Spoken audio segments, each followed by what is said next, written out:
नमस्कार मंडळी, आशूज रेसिपीमध्ये आपलं सर्वांचं खूप खूप स्वागत आहे। आज आपण बनवणार आहे पितृपक्ष विशेष मिक्स भाजी। चला तर आपण आता रेसिपीला सुरुवात करूया। इथे मी चक्की घेतलेली आहे, मेथीची भाजी, गवारीच्या शेंगा, वालाच्या शेंगा, कारलं आणि भेंडी घेतलेली आहे। त्यानंतर मी इथे मसाल्यासाठी शेंगदाणे, लसणाची कांडी आणि मिरची घेतलेली आहे। आता आपण एक मिक्सरचं भांडं घेणार आहे। त्या भांड्यामध्ये मिरची, शेंगदाणे आणि लसण पाकळ्या आपण त्यामध्ये टाकून घेणार आहे आणि मिक्सरमधून जाडसर फिरून घेणार आहे। इथे आपण बघू शकता अशा पद्धतीने आपल्याला तो मसाला काढून घ्यायचा आहे। त्यानंतर आपण गॅसवर कढई ठेवलेली आहे। तेल आपलं छानपैकी गरम झालेलं आहे।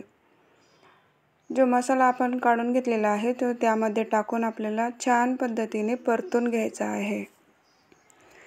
इथे आपला मसाला छान पद्धतीने परतलेला आहे।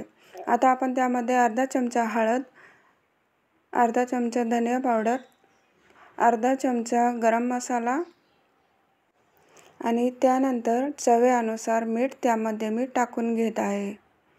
आता आपल्याला हे सर्व मिक्स करून घ्यायचं आहे।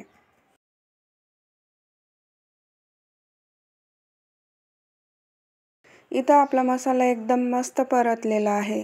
आता आपण त्यामध्ये सर्व भाज्या धुवून त्यामध्ये टाकणार आहे। सर्व भाज्या मी त्यामध्ये टाकून घेतलेल्या आहे। आता आपल्याला सर्व मिक्स करून घ्यायचं आहे। इथं आपल्या सर्व भाज्या एकदम छान अशा मिक्स झालेल्या आहे। आता आपण त्यावर 5 मिनिटं झाकण ठेवणार आहे। इथं आपले 5 मिनिटं झालेले आहे।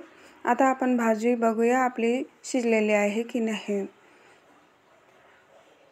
इथं आपण बघू शकता अशा पद्धतीने आपली भाजी एकदम छान झालेली आहे। तुम्हाला माझी मिक्स भाजीची रेसिपी जर आवडली असेल तर नक्कीच कमेंटमध्ये सांगा कशी वाटली ती। लाईक करा, शेअर करा आणि सबस्क्राईब करा। धन्यवाद।